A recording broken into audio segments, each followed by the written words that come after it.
Yes, it's time again for Buddy Martin. Call him up and tell him what you're thinking. But be kind because he's doing the best he can. Better, stronger, faster. Mama says that alligators are ornery because they got all them teeth but no toothbrush. Hey, what if the voice calls while you're gone? Take a message. Bye. You ready, champ? I've been ready for this my whole life. I'm incapable of small talk. But that's why you love me, right? Kind of intimidating to be in the presence of so many great athletes.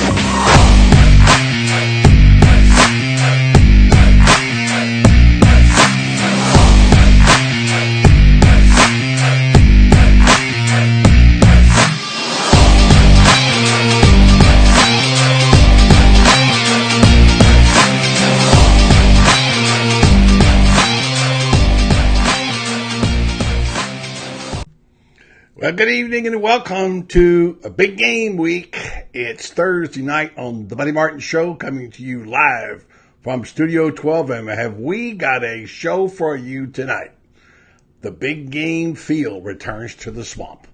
We've got a terrific lineup of people, including Matt Moscona from ESPN Baton Rouge, leading things off, telling us the things from the LSU side of the ball. And then we've got Robbie Andreu, the Gainesville Sun. What's it like, Robbie, to see nationally ranked teams playing again on Steve Spurrier Florida Field? Also, Scott Carter from UAA. We're talking today about the history of Florida football and how it's come and gone and back up. And is this the game that can vault the Gators up to the next level? And I believe the Minister of Information himself, who wasn't going to be available, now will be available later on. Graham Hall will join us to get his take on things. I'm going to tell you, the big game. How do we know it's a big game? Let me count the ways, okay? Let's start off by saying we're so happy to have the news about our shirts. Tony called me today. I got something to show you today. All right, stand by.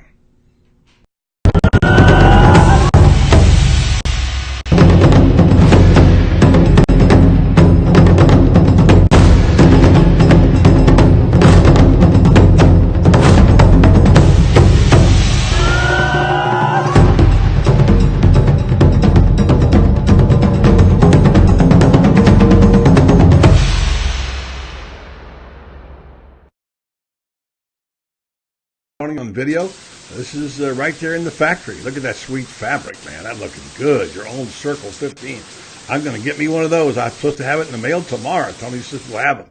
Here's the Gator Nation Kingdom on the back, and here's the whole package, by the way, as they're getting packaged up. Look at that GNK Shield shirt there. And look at that orange one. Maybe that'll be our next one we wear in the swamp. More of the Circle 15, Gator Nation Kingdom. Of course, it's Tim Tebow's Ring of Honor weekend. What a weekend we have got coming for you. So we're excited to bring it to you. Good evening to you, Nat Blaylock. Dilly, buddy. Good to see you. Doing a lot of good work. Todd, also Robert, Christopher, a whole bunch of Christophers. Jake, how you doing, man? Christopher seems like he's got a bunch of things to say tonight, Christopher. 3 or 4 times be enough. Also, Hans Moody. Yeah, good to talk to you, buddy. And CJ Stafford. Just a whole bunch of people checking in. Linda, nice to talk to you again, finally. Yeah. And then Bill Fryer and Becky Smith-Carlisle. All right. That's what's going on from your standpoint. Get your questions ready. If you want me to forward them to some of the experts, Matt Moscona was one of the best reporters and commentators in not just on LSU, but also on the SEC. Very knowledgeable guy. He follows it closely, tells it like it is. His show is heard both on ESPN Baton Rouge and ESPN New Orleans, and he has a morning show he's going to tell us about as well. So we'll get a hold of Matt and get his take on some of these terrific football players. Get a little scouting report from Matt and see what he has to say about what are the Gators up against this weekend. And he joins us on the program now. Good evening, I should say. I never know. You never know because you're on morning, evening, afternoon, and all the time.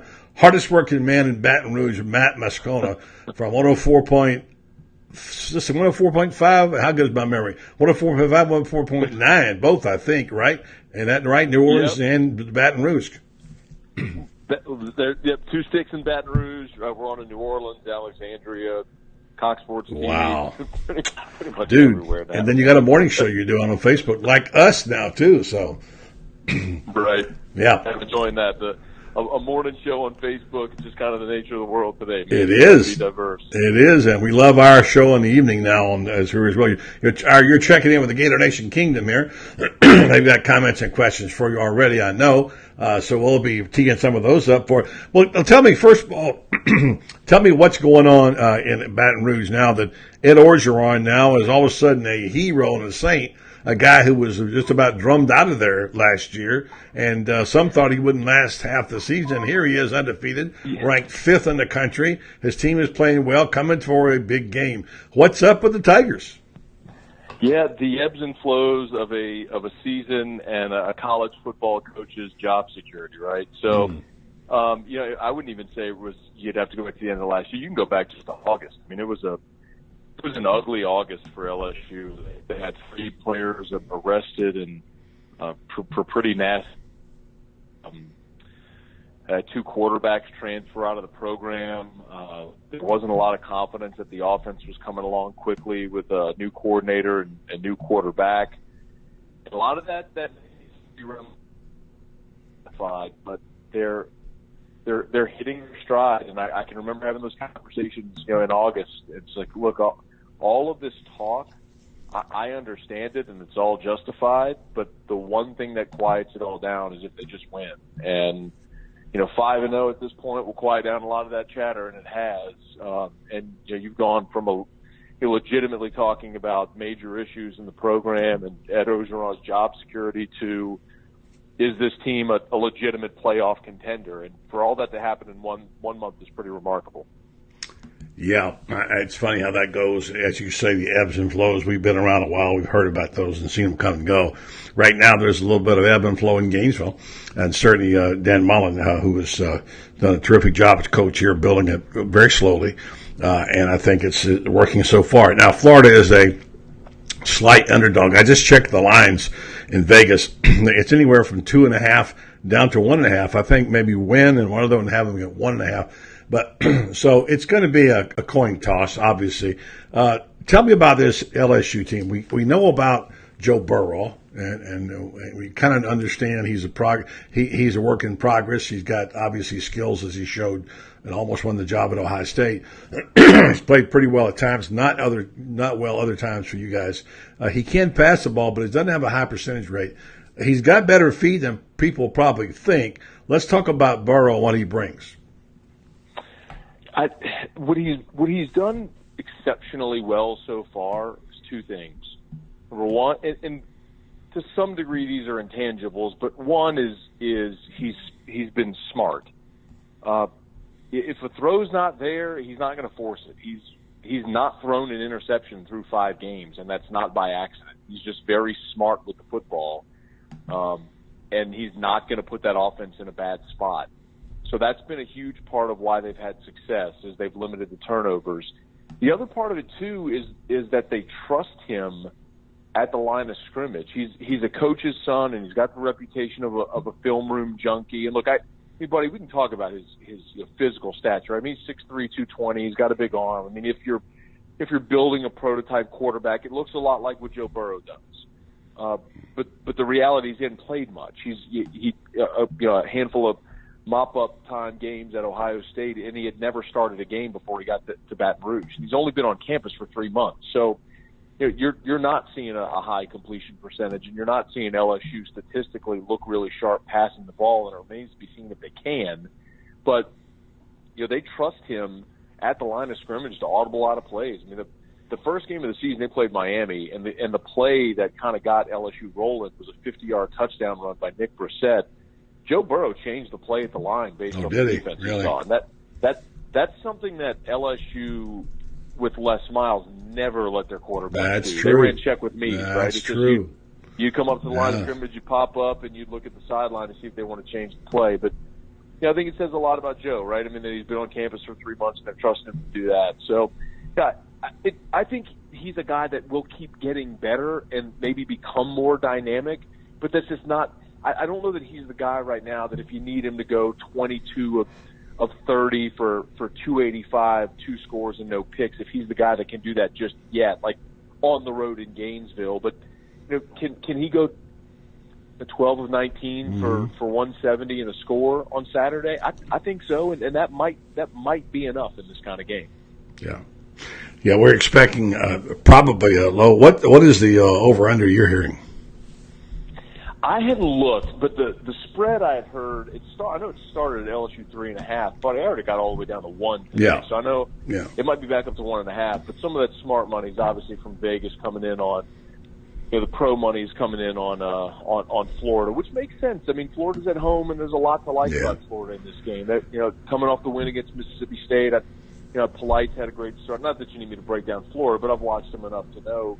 You get Reese and CeCe Jefferson back on defense, and those are impact guys in the front seven. I think this game looks a lot like last year. I think it's a low-scoring game where the defenses pretty much rule the day, and it's just who turns the ball over less, who can win field position, and with special teams and turnovers, and try to get short field scores and convert in special teams. That's probably who's going to win the game.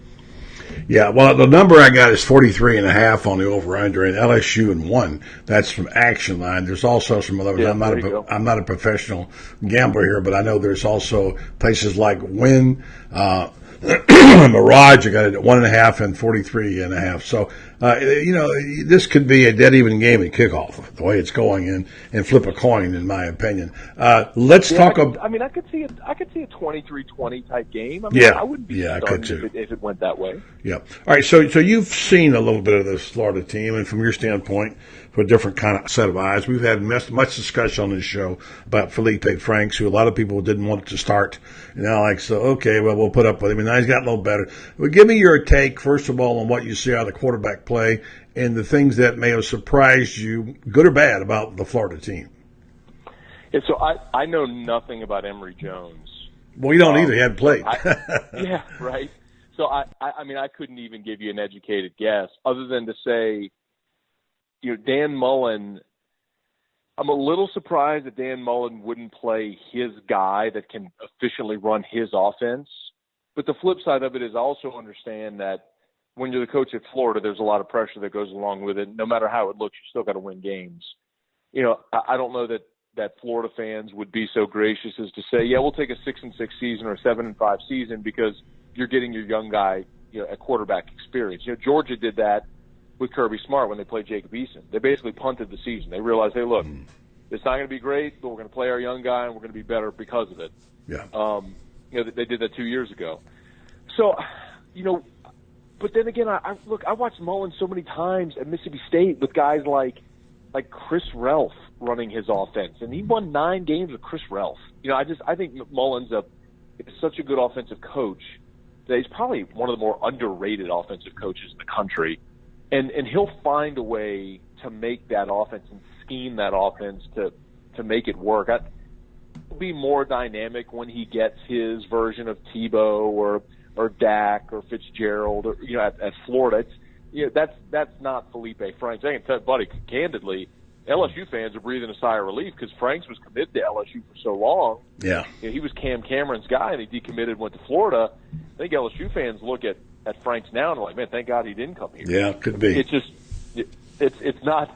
He hasn't looked. He didn't look good last year, and he certainly hasn't looked elite this year. So I think Mullen's just trusting his more veteran guy right now. It's what it looks like. I mean, it's not. Look, it's kind of what LSU did last year with Danny Etling. Yeah. Etling wasn't a dynamic guy, and he wasn't a great fit for Matt Canada's offense. But he was just a veteran guy that was going to make good decisions and not put you in bad spots and win games. I mean, LSU wasn't good offensively last year, but they managed to win 9 games. Yeah. Let me get a couple minutes out of you here on a couple of things people are asking. Andy wants to know what's the situation on LSU's offensive line injury. You lost the center. I think one of the guys injured. What's going on with this the offensive line? So LSU has used 5 different offensive line combinations in 5 games. It's amazing that they're 5-0 considering that. But this is the healthiest that they've been all year. The center that got hurt, Lloyd Cushenberry, he's going to play. Their starting left tackles missed 3 games. He's going to play. One of the sort of unintended positive benefits of having a lot of injuries and attrition is you're forced to play other guys, and that sort of builds depth. So they've got 8 or 9 guys that they think can play, or that have played for them this year, that they could run out in any various combinations. So it look, if they were without Lloyd Cushenberry, their center, or if they were without their left tackle, Sadiq Charles, guys who have missed time this year, I think that would be really significant. But both are healthy, both are going to play, and it's been a battle of attrition. They got a new offensive line coach this year, James Craig, and he's done incredible work considering 5 games. You've used 5 different offensive line combinations, but this is as healthy as they've been, so that they should be fine there on Saturday. All right, I want to talk about 3 players I really like a lot. And it's funny, I called you earlier and talking. You told me I just my naked eye observations. I really like this Grant Delpit. This kid is something special. Big game player, good cover guy, hard tackler, playmaker. This guy is going to play on Sundays without a doubt. And the other 2 guys I mentioned is Greedy Williams. Even if he wasn't a really good player, I just love his name because if he gets the interception, he matches it. And then maybe the guy that Chris Doring says the best linebacker in the country, Devin White. So it was a converted running back. Let's start with Grant Delpit. Yeah, Delpit's sensational, man. And he's a guy right now that as a true sophomore, a lot of people don't know his name yet, but they will. He's next in the line of great defensive backs. He will be a first-round guy next year as an early entry into the draft. A year ago, he started as a true freshman, and he was great in run support. He was great, as a center fielder, but he wasn't great in coverage. They almost had to hide him last year in spots because of that. It's not the case this year. I mean, this past week against Ole Miss, he got a pick. Actually, in their 2 SEC games, Ole Miss and Florida, he's had an interception on the first, defensive possession of both of those games that LSU converted into points, and it's him baiting quarterbacks into throws where they don't think he can make a break on the ball like he does. He's sensational, man. They've used him to rush the passer. They've used him to defend against the run at the line. They've used him in pass coverage. But Florida fans are going to see on Saturday, if you don't know him yet, he fills every line of the stat sheet every game. And it's one of those things where I was talking to Ryan Clark this week, of course, who played at LSU, played like 13 years in the NFL. He's an ESPN analyst now. Ryan comes on. He lives in Baton Rouge, comes on my show every week. And Ryan's close to the program, and we talked about Grant this week. And he said, look, LSU fans should be fortunate that he can't leave right now because he would be a first-round draft pick NFL starter today if he were allowed to go. I mean, that's what kind of player you're talking about with Grant Delpit. I got about 45 seconds. I want to get a word in there about Devin White real quick and what makes him so special. He's the best linebacker in college football. He tackles everything. He's smart, instinctive. He's built like a rock. I mean, you've had plenty of inside backers in Gainesville over the years like him. He's going to be a top 10 pick. He's amazing. He'll probably have 15 tackles on Saturday. Matt Moscona from ESPN Baton Rouge and New Orleans and Alexandria. I mean, a bunch of places. Then he's got this morning show. What's it called? Scone or something? I mean, yeah, morning scone. Morning play scone. On the name, so it's on my Facebook page every day about 7:30. I'm gonna check it out because I saw your son crawling your lap today. Mama's car, I'm just saying. Mama's car. It's a cute kid. Listen, I always enjoy your time I get with you because you're very knowledgeable and very helpful. I appreciate it, and I hope I see you at the game on Saturday when things go right. But we'll talk again soon, Matt. Appreciate it. Thanks for the invite, buddy. You bet. You bet. Okay. Right. Well, there you go. I mean, that's, to me, is all you could want out of a guest. He's knowledgeable. He knows the game. He's aware of what's going on, and he's a very good, very, very good interview. So let's do this real fast. We've got Robbie Andreu coming up. Let me tell you about Center State Bank, about my bank here, which I go to let's take some of this stuff off, every week and go in and see the folks, eat a cookie, and go by there and say hello to my friends. They're a friendly bunch. They're also known for their terrific banking principles, locally market-driven, long-term horizon on all their financial pictures, world-class service, relationship banking, and faith in family. And I love the fact they got this beautiful building. They share it with the community. That's their motto. Center State Bank, centered on community and customer service. If you want to know more about them, you can call them in Ocala at 352-368-6800. Go to centerstatebank.com and find out what the location is nearest you. There are 82 locations in 30 Florida counties. So, again, check it out. Center State Bank, centered on community and customer service. Okay, I'm finally going to get a chance to go there. Yeah, I've been talking about it now all week, 2 weeks now. March Prime. I talked to the proprietor yesterday. My friends and I will be dining there tomorrow night. Wow, I can't wait. I'm not sure what I'm going to have. I may go for this. I may go for one thing for sure I'm going to get a nice piece of steak, and I know that. And I have great beef, and I also have very good seafood.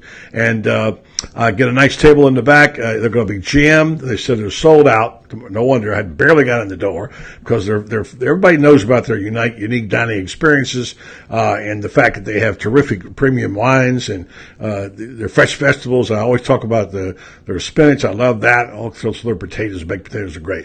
If you don't know about this place, well, you don't know anything about eating out on special occasions, especially in Gainesville. You can call 352-336-0077, Ocala 352-402-0097, and find out why we like to always say that if you want a really good steak and a good place to go, there's not one like it around here except in Gainesville, Ocala, March Prime Steakhouse and Seafood. We're going to see if we can get a hold of Mr. Robbie Andreu now. Robbie, of course, covers the Gators for the Gainesville Sun, has been doing it for quite some time, and this is the time of the year when he grinds it out. Let's see if we can get a hold of Robbie now while we put this up, and we will get his take on the big game. The big game. It's got that big game feel to it, doesn't it? Big game feel. Yes, sir, it does. And I'm so glad. I'm glad to see a little magic back in the swamp, you know? And I'm sure this guy's glad to see a little magic back in the swamp, too, because, you know, there's nothing like it when things are going well and two teams are going head-to-head and you got a pretty much sold-out crowd, and it's October and it's football, and Robbie Andreu, like me, loves to be in there. Don't you, Robbie Andreu? Yeah, buddy. It's great to have a big game in the swamp again, you know? It is. It is. I was thinking about this today. Like, how do I tell people how I know it's a big game? And I'll let you share, but we know, number one, there hasn't been two teams, hasn't been a visiting team this highly ranked since, 2015, right? Yeah, Ole Miss came in number 3, I think it was, buddy, and they got Florida waxed them, so maybe there's hope for another one. Yeah. Talk to me about how you think this team is beginning to take shape. Excuse me, and the Mullins job of sort of building it brick by brick, and I think you've been saying that the whole time, as I have. Be patient. You think it's getting there? Yeah, buddy. You know, the thing is, I think the complaint with McElwain and Muschamp and the other guys that couldn't get it done was the fact that you didn't see progress from week to week. It was like kind of the same old thing. There wasn't improvement. And the thing with Mullen and this team so far is from week to week they've gotten better every time. You know, they came off that Kentucky loss, and Mullen said, you guys got to play more physical. They went to work and did that, and you see them getting better and better every week. And the guy that kind of epitomizes that is Felipe Franks, who is, you know, slowly but surely getting better, and Mullen is feeding him enough offense that he can, the kind of offense he can execute. So, yeah, I think people are encouraged by the fact that there is improvement right now. They're making progress, which we haven't seen in a while. Robbie, you were here when things were going great for Urban Meyer and Steve Spurrier, and the crowds were packing in, and now you hear a lot of people criticizing the crowds, especially the students. Nick Saban today, or yesterday, talking about he's a little ticked off they don't stay, you know, and he's called them out, whatever. I don't know if, obviously, times have changed, you know, and it's a different era, but the magic has not been there in the swamp in a while. What do you anticipate this Saturday, and do you expect the big game feel? And if you do expect that, what does it feel like? Yeah, I think there will be a big game feel, buddy. And, you know, the thing, I think the atmosphere in the swamp has been good, but the problem is there's been all those empty seats, which kind of takes a lot away from it.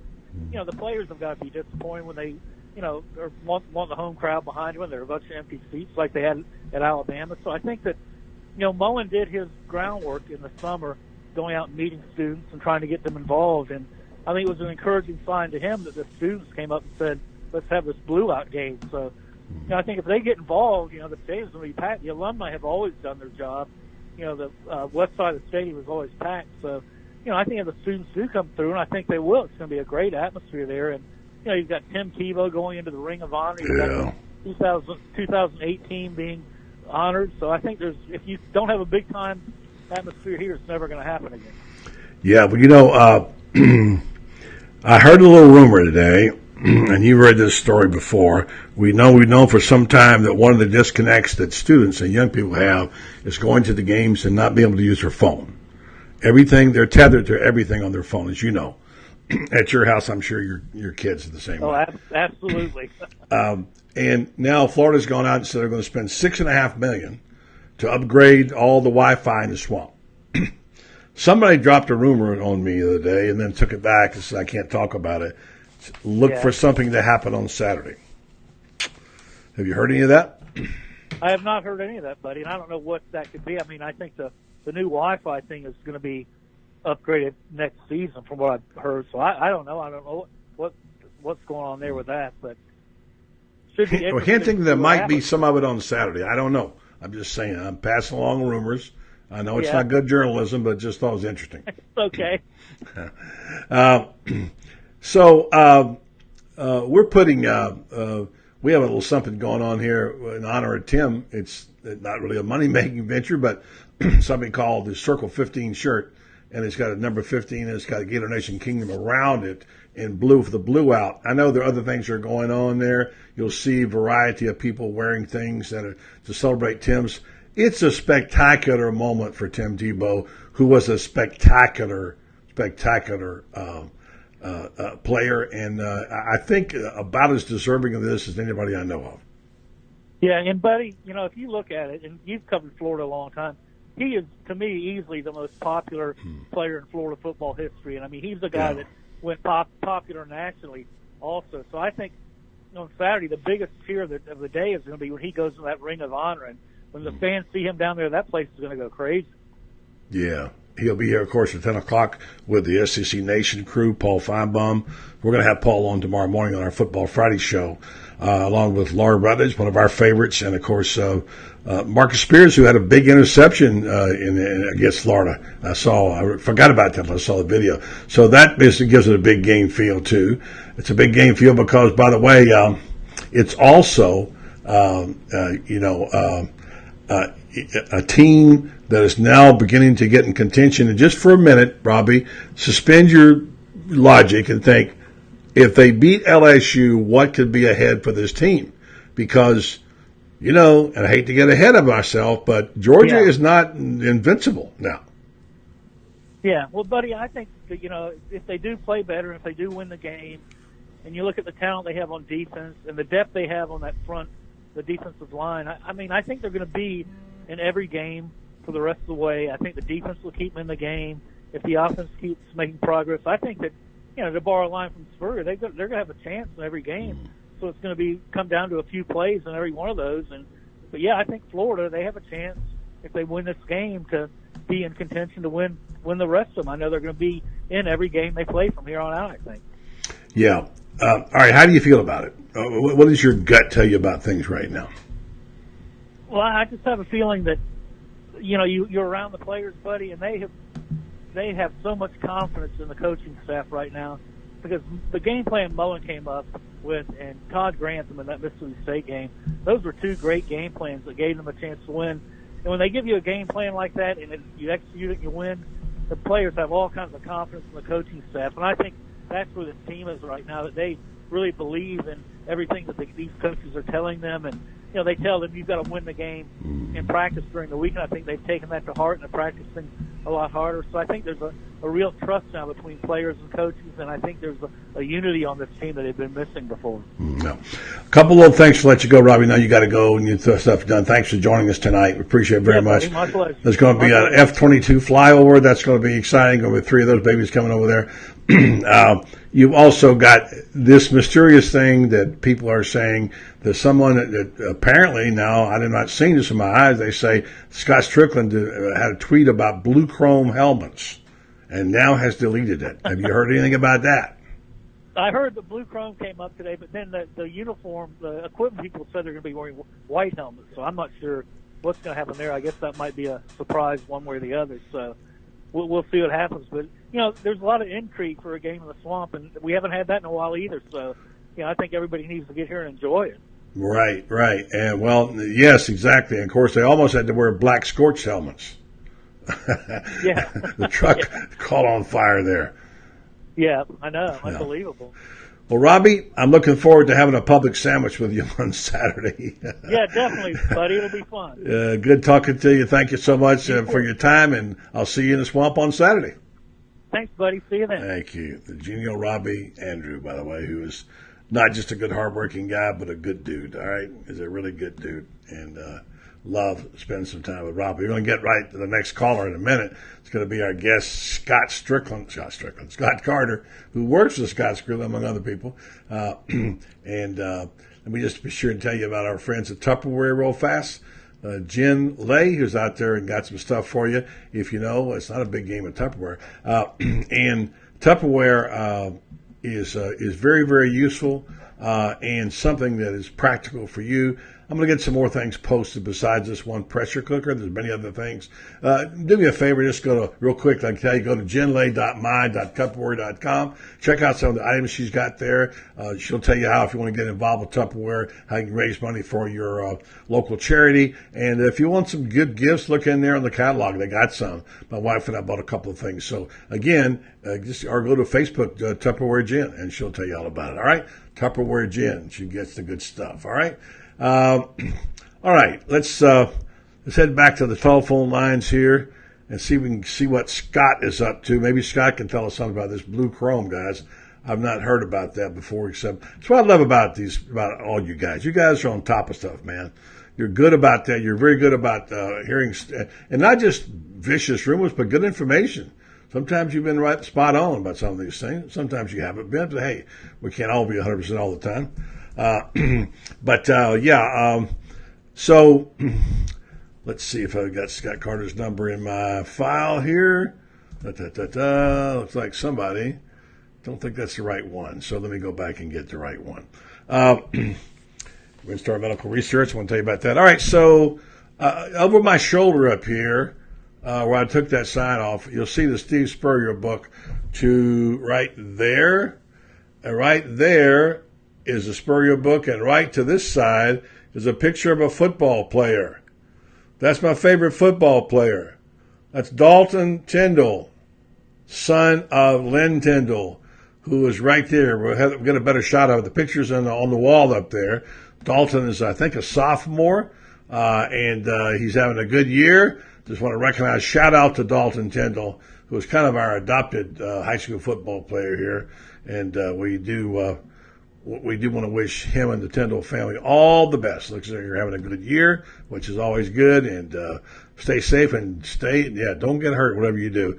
I wish you the best on that. So, Scott Carter, he's been around for a while in newspapers. He also writes for FloridaGators.com. He's covered a lot of games, and I'll ask him about the big game feel. What's the big game feel? There have been a few times in my life, I must say it's only been a few, when I actually have gotten out of bed in the morning and sort of got a tingle about things. And most of the time when that happened, there was something going on there with that. I mean, I can remember big games, Florida State games, where there were situations like that where I thought, I remember, you'll never believe this, but I'm going to tell this story anyway. The famous choke it dope. Remember that? All right. I hate that term, but that's what they call it now. The game where Florida got ahead early and big and then lost the lead and they wound up in a tie.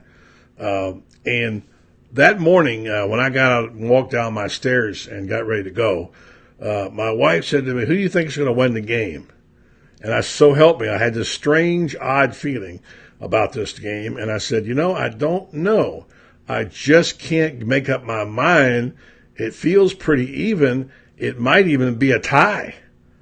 Honestly, those words came out of my mouth. And, of course, here's the kicker on it, though.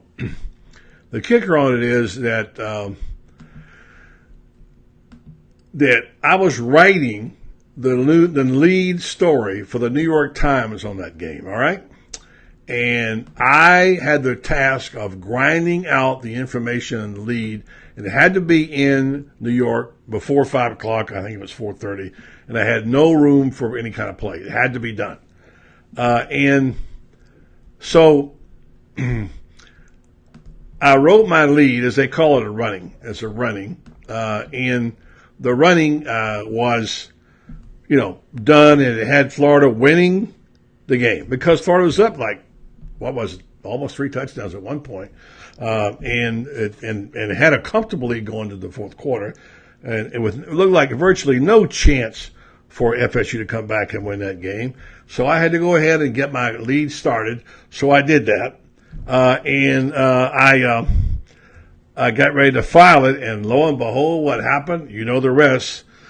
Florida ends up in a tie. I have to completely destroy that lead, throw it away, and rewrite it. I was late on my deadline, and I printed it later in a book, and I said, the lead that never made the New York Times. And that would be the voice of Scott Carter, who remembers that choke it dope game. I'm telling war stories here about how I was covering that for the New York Times. Had my lead all written for a 5 o'clock deadline. And, of course, things came unraveled, and here I was trying to rewrite the lead for the New York Times past deadline on Saturday. That wasn't the worst thing that was happening. Gator fans remember it, how Florida Spurrier blew a chance to win big and right there in Tallahassee. So many memories, Scott Carter. How you doing? Hey, doing well, buddy. Yeah, that was one of the more memorable games, certainly of the Spurrier-Bowden era. I would not have liked to have had to rewrite my lead a few times, though. Yeah. But you know what about that game we were talking? It was a big game. And Bowden and Spurrier had so many big games. It was amazing what they had. And Spurrier likes to tell a story that, the times they were ranked in the top 5 about 80% of the time when he played them. And it got to be, in my mind, for a while there, the best rivalry in the country. I mean, people might have laughed at me when I said that, but boy, back in those days, they went hammer and tong at it. And, of course, we know the stories of who won and who lost. Bowden got the better of him. Florida got the big win for the national championship, the one that counted, Steve likes to say. Scott, how you doing, buddy? Yeah, I'm doing well. We're talking about Florida history today a little bit in our conversation, some of the things that have happened and memories being made. So the big game, does it feel that way to you? Yeah, it does, buddy. Feels like a little bit like probably, 15 when, they came off that big late win against Tennessee, and then, of course, Ole Miss came down. And I can't remember if the Gators were favored that game, but nobody would have been surprised if they lost. And then they really took it to Ole Miss, and that was kind of the peak, I think, of really the Jim McElwain era. And it was a short era, short peak, but it's nice to have a game at the Swamp that, people have been talking about all week. This is one of the biggest games in college football this week. It's on national television, 2 top 25 teams. And I think from the Gators standpoint, obviously, after that loss to Kentucky, I think they've got their feet back under them. And also the fans seem certainly more engaged the past couple of weeks. And now they have a chance to go out on the field and see if they can make it happen. I mean, I don't know what you're thinking about the game, but I just don't see it being a high-scoring affair. I think it could be a classic SEC down and dirty kind of game. Going to have to, minimize mistakes, play good defense, and maybe get maybe it's a trick play or a turnover or special teams. That's just kind of the feeling I have going into this one. Scott, what I was just going to say that I was listening to you talk about that. What comprises the big game feel for you? I was telling a story about walking down the stairs that day, going to Tallahassee, and telling my wife I had this funny feeling about the game. You get a little tingle for some games. I don't know if this is a tingle game or not, but it's beginning to approach that. You can feel it. You also have things like the flyover, and you have the ceremonies. You have the Ring of Honor with Tim. SEC Nation is here. What makes it a big game for you, Scott? Well, this is the first time this year in a while, actually, that, even yesterday on Wednesday, you could tell the camp was a little bit buzzing more than usual. I noticed they were setting up the tents outside. I think a day earlier it seemed like, the CBS trucks were there. You could just tell outside the stadium that something was happening, and you see people paying attention to it on campus, and obviously, whether it's social media, traditional media, it's getting a lot of coverage this week, this game. But yeah, I think anytime, buddy, it's a real big game. You start thinking about it earlier in the week, and by the kickoff Saturday, when you wake up that morning, you just want to get to the stadium and see what happens. And I think that's kind of why this sport's so popular, why it's such a traditional sport. And I wish it was more like this more often. And hopefully, with what Dan Mullen's trying to do, maybe they can get back there to where, when you looked at the schedule this year, I think we all said, okay, if there's one game on the home schedule that excites you, it's LSU. And yeah, that was before you really even knew the circumstances. But LSU, I wouldn't have guessed them coming in here 5-0. And then, of course, Florida, after that early loss, they're playing well. So it's also a big matchup. Yeah, for sure. And, one more thing from Scott Carter from UAA, FloridaGears.com. He does a good job of writing stuff up there that I enjoy reading, by the way. And many of you do, too. And one more for you, and that is, there's been a lot of discussion about students. And it's been not just in Florida, but all over. Nick Saban calling the students out for not staying for the whole game, et cetera, et cetera. They're part of the core of the spirit of the place. You need to have, obviously, the student. And Dan Mullen spoke to that on Monday, saying, we want to get the student body back interested. He wasn't condemning them, but he has worked at it, and he obviously would like to have that. Is that what's missing from the Swamp? Well, I think, we've seen some games where the students haven't shown up very early and even during the game. So far this season, I think Kentucky was the game where it felt the best atmosphere. And, of course, after that one didn't go well, it wasn't that great for Colorado State. There have been other games over the years, in the recent years, where that student section hasn't filled up. I'm a big believer, buddy, and if the team's playing well and they're in the hunt for SEC championships and still in the national title conversation, it's all about success on the field and having that excitement from week to week. And I think a lot of those problems go away. Now, having said that, I understand that today's young generation, they have more distractions than any generation in history. Myself, I'm sure you do the same. There's so many things that are beeping or buzzing. You can reach out. I'll be at work, and I'll start thinking about looking at one thing, and my phone buzzes, my Facebook pops in. And so sooner or later, it's like, okay, what was I doing? You better not be ADD because you really got a problem. that's yeah, I know what you're saying. But, there's a lot of options out there for whether it's entertainment, but without question, you always want your student base, like Mullen said this week, to kind of lead the charge in the stands and to get people excited. And it was that way out at Mississippi State. I remember getting there a couple hours before the game, and I didn't realize it at the time that was their student section. But I saw this one section, boy, they're here early, and they were making noise, and it ended up that was their student section. And, of course, that was a special game out there because of Mullen's return, and it was a big night for them. So I expect to see a pretty good student environment tomorrow for this LSU game, and then if they were to pull off a win, you hope that they come back next time and it carries over. But it's just something that I don't think anybody quite understands totally. But there is some I see, and it's nationally. There's just some kind of maybe disconnect right now between. I think you're right. So. All right, big fella. I do appreciate it, Scott Carter. I'll see you at the Swamp on Saturday for the big game, right? All right, yeah, buddy. Looking forward to it, man. Me too. Thank you for your time, Scott. All right, bye-bye. Scott Carter from UAA, FloridaGears.com. Let me just tell you about this. We're going to dial up the Minister of Information, Let's see what I've got to do here. How about we do a little bit of this? No one ever plans a car accident. Having a plan after you've been in one, however, can make a world of difference.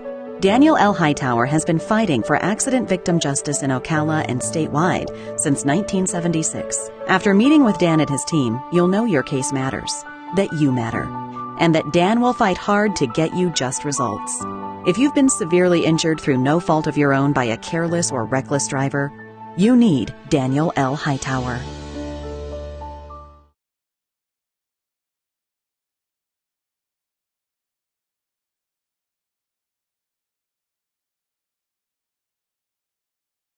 Get a hold of Graham and see. He always brings good information. He was going to cover a high school game tonight, but he changed his mind or something happened the last minute, so he's going to be able to join us for a couple.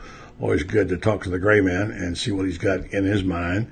Is it a big game? I think he feels like it is a big game. I'm pretty sure he's up for that. So we'll see if we dialed him on the right spot. Did we got him on the phone? Wait a minute. Did we have him online? Graham, I'm going to call you back. Okay, I missed him. I think I've got to go give him a holler back here. So let me go ahead and tell you a little bit about Ocala Quarterback Club. Had a terrific meeting there last night, and we're going to try to play the interview with Coach Roger Hughes, who is coaches at Stetson. I've gotten more comment today from people who said they loved what Hughes did because he put football in perspective. And he talked about how important it was. Even economically, it makes money, makes $1.5 million for Stetson, not to mention what it does for the program in other ways. Ocala Quarterback Club, these two gentlemen are two of the reasons it's been successful. Danny Williams on the right, Danny Williams appraisal team.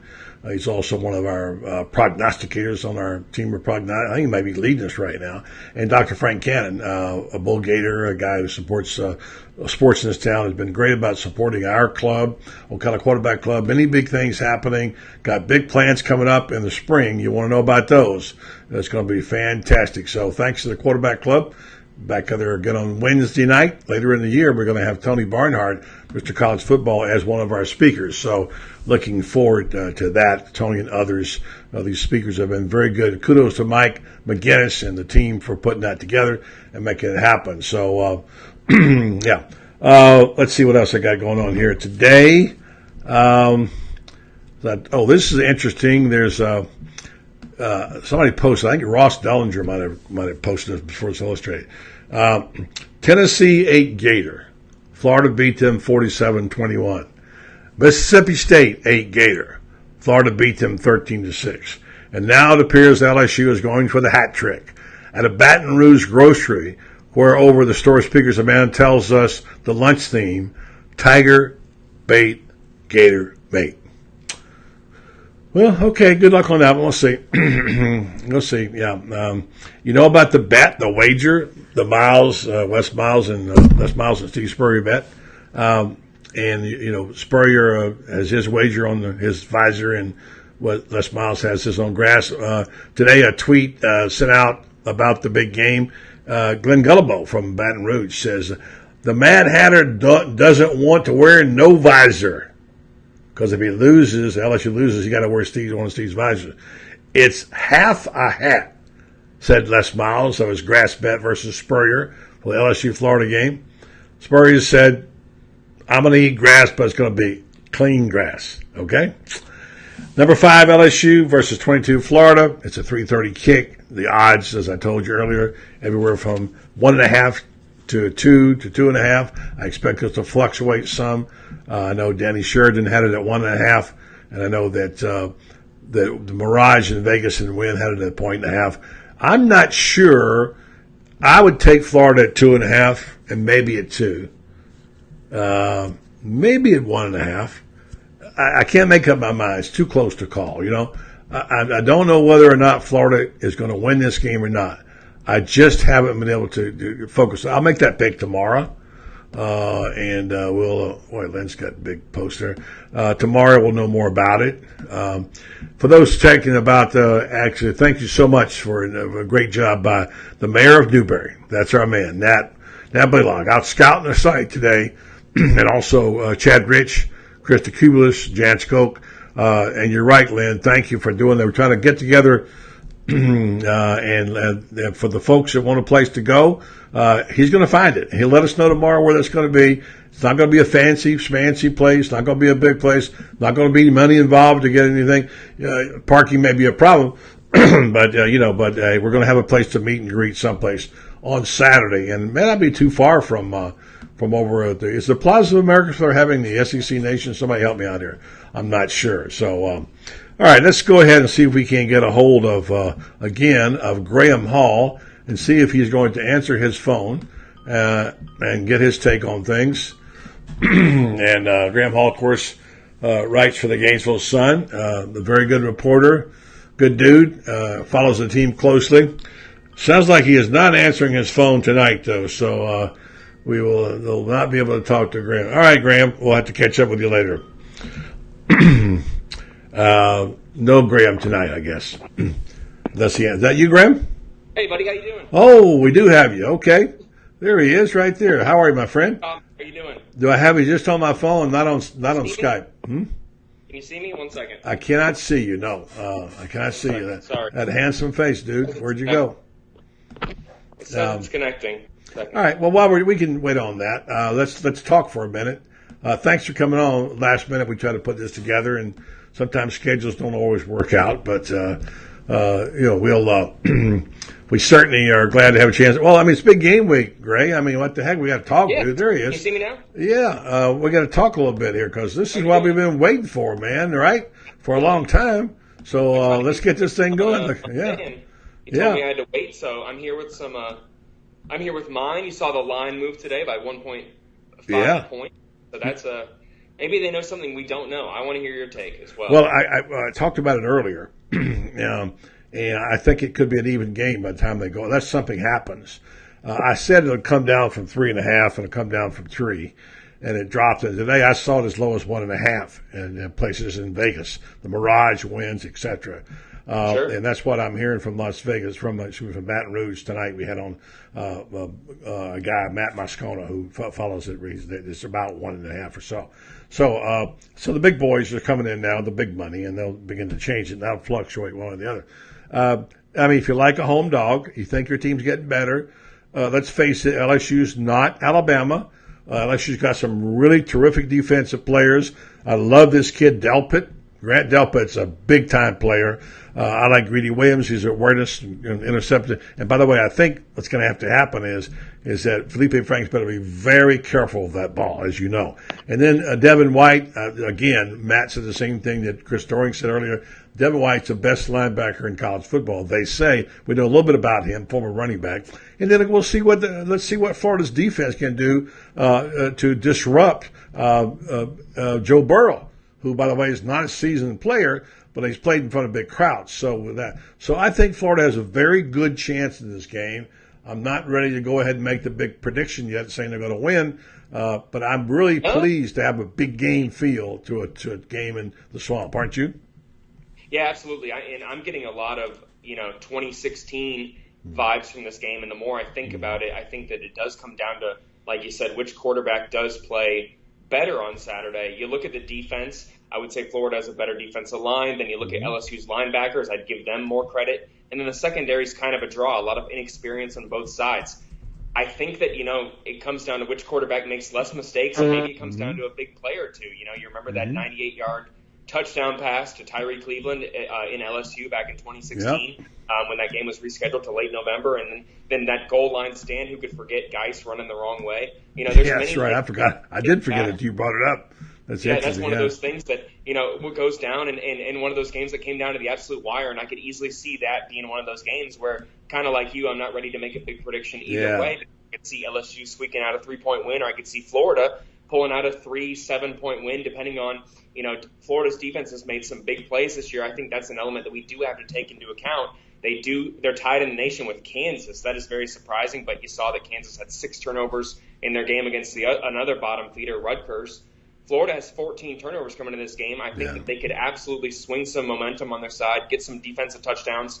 You saw that a lot last year. They had 4 last year. I think it could happen this week, and that would absolutely be a game changer because neither of these offenses are equipped to put up more than really 20 points unless the defense is giving them something. So I don't know where to go. It could swing either way, but like you know, this is the biggest game of the season. I think all the factors that you've talked about, the 2018 coming back, Tim Tebow in the Ring of Honor, this even being the biggest game, the recruiting weekend, in fact, I think that Florida's going to have enough momentum where they do win on Saturday. When you break it down completely and you go through all the X's and O's and you go through the trends and the offense and the special teams, the defense, the athletes, certainly LSU's got an edge there.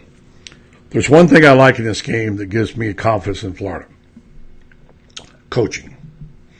I think Florida has a better staff, and I think that I have no doubt Mullen has something, maybe another Kodak Black play.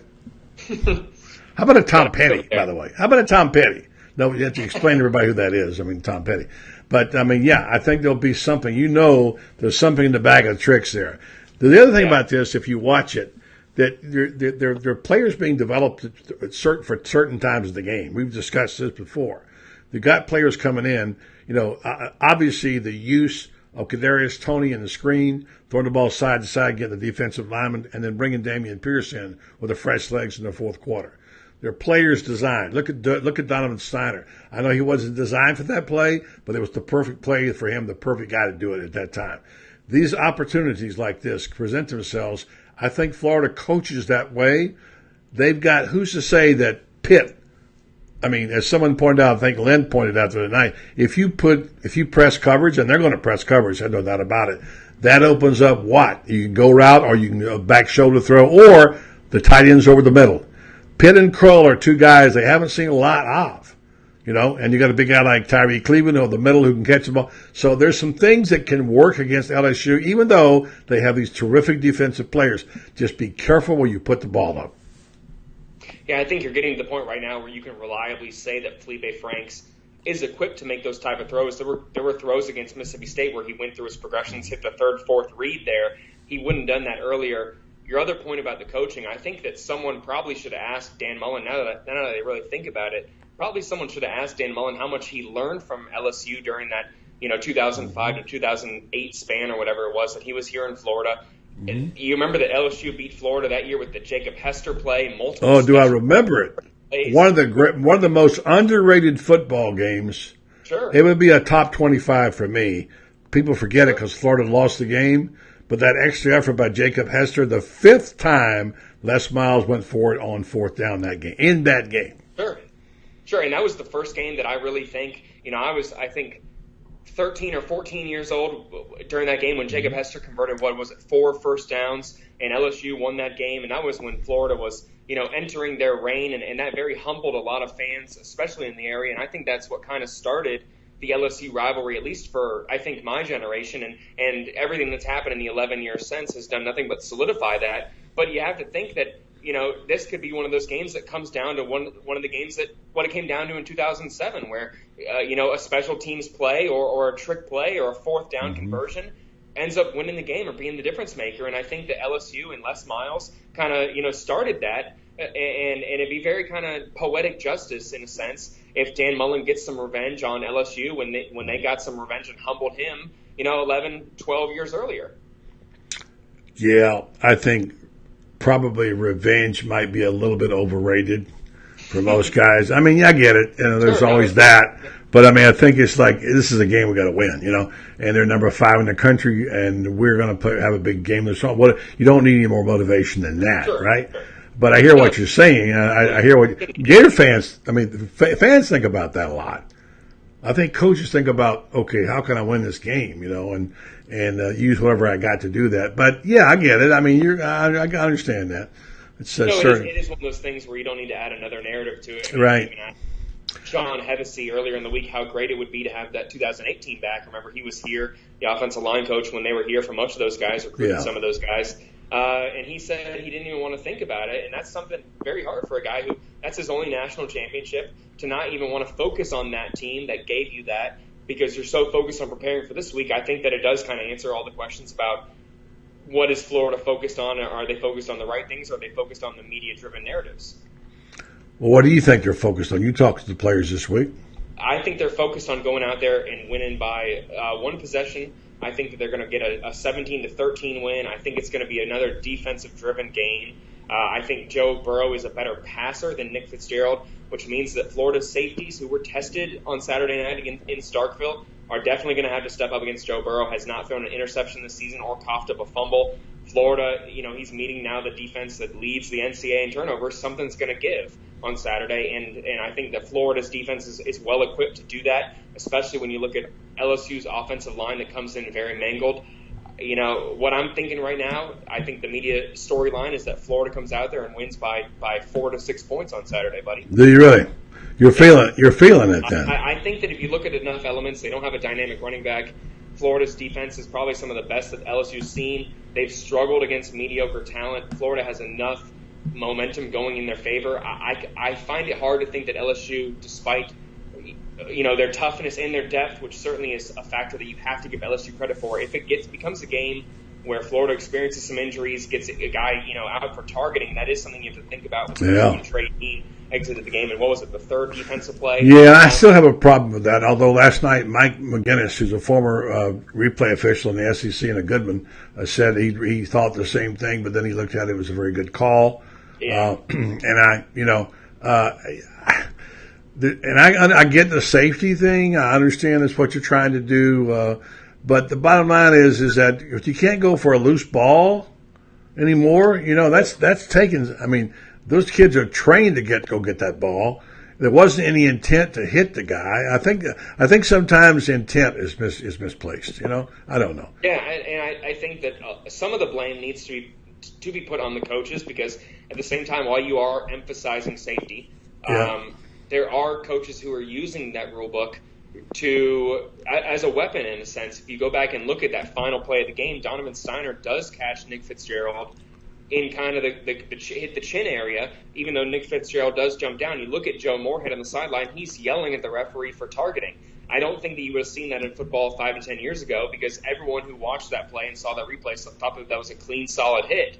But you are seeing coaches calling for it because you have a referee and an officiating crew in a rule book that does want to avoid scrutiny in the media and with families when it comes to safety, and it is erring on the side of cautious rather than reviewing it and letting it play out and making a judgment call on the field. I think that it is something that needs to be debated at coaches' conferences right now, but as you're seeing right now, it's going to be called more frequently than it's going to be, when the referee could avoid using the whistle. He's going to call it more often than not, I think, right now. Yeah, but, there's an old axiom in the NBA that that you never want on the last play of the game, in the last play in the NBA, to have a whistle and a foul call that will decide the game.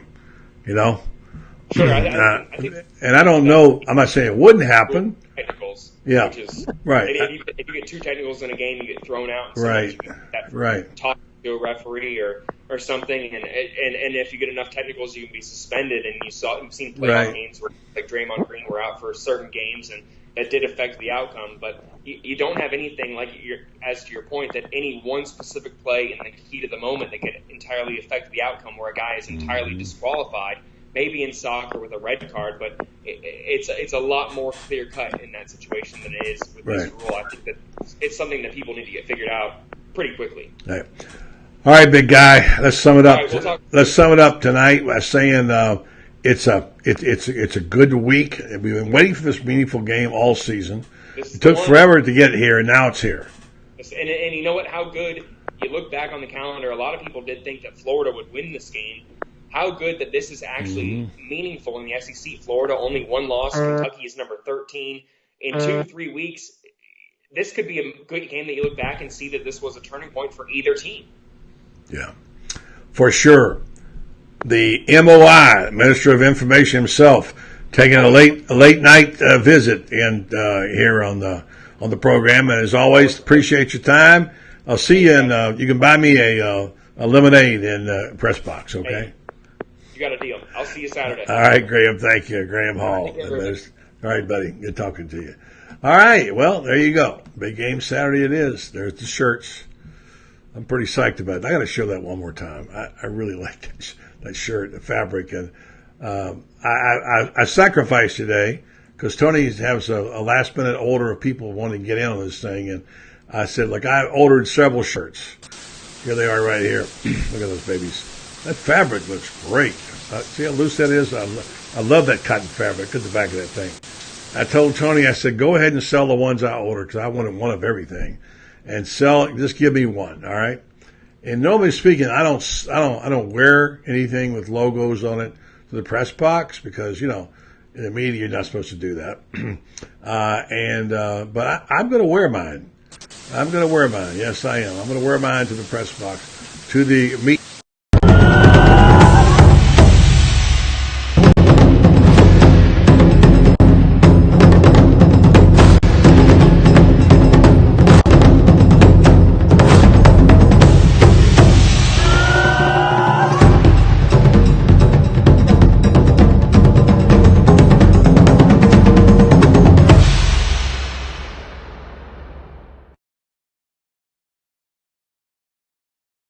Saturday coming up. We'll be on tomorrow. Don't forget now, 11 a.m. Football Friday we've moved to daytime because let's face it, there's too many things. My boy Dalton Tindall might be playing on Friday night. Good luck to Dalton and his Pirates. But Friday night's hard to do a show, so made an executive decision to do 11 o'clock in the morning. Tomorrow, Terry Bradshaw weighs in on some pro games, a few. Joe Williams will pick games, and Paul Feinbaum will be arriving at Florida Stewsbury Field. He'll be arriving there to do his show there tomorrow. And about 11:45, we will have him on live from Gainesville. And we'll do our show 11 to 12 tomorrow. So a lot of good stuff happening tomorrow on Football Friday. It's been a great week. And thank you for making it a great week here on the program. So we're getting there. And thanks again to Nat Blaylock and Chris and the team for this meet and greet. Be patient with us. We're having to make some adjustments here, although we're not really in charge of tailgates. And this is not a tailgate. This is a meet and greet. You bring your own stuff to eat and drink. I'm not going to charge people or anything. We'll see what evolves, and I'm sure our people will do a great job, as they always do, because their heart's in the right place. That's a good thing. So, thank you to our guest tonight, Matt Moscona. Moscona, really love having Matt on. He's sharp. Thanks to Robbie Andreu for staying up late, old timer, and bringing us the information there from what you got on your beat for the Gainesville Sun. Scott Carter, one of the truly nice guys also in sports from FloridaGators.com, and Graham Hall. I was going to play an interview I had last night with Roger Hughes, the Stetson coach, but, we'll have to wait. To answer, Kurt, your question, I asked the question earlier. I think it might be Avenue of the Americas, but maybe somebody could tell me. I think that's what Nat told me he heard. I do not have that information, but I'm sure there will probably be information on it. Well, Lynn says the Plaza. That's the Plaza of Americas, right? Right? That's pretty sure what you right, Lynn? Is that what you mean? The Plaza of Americas, yeah. Which is not too far away from where we'll be. It's all there within walkable distance. So, having said all that, I'll say good night to you. It's an exciting time to be a Florida Gator and to have this show. And thank you for making it special tonight. All right? Have a good night.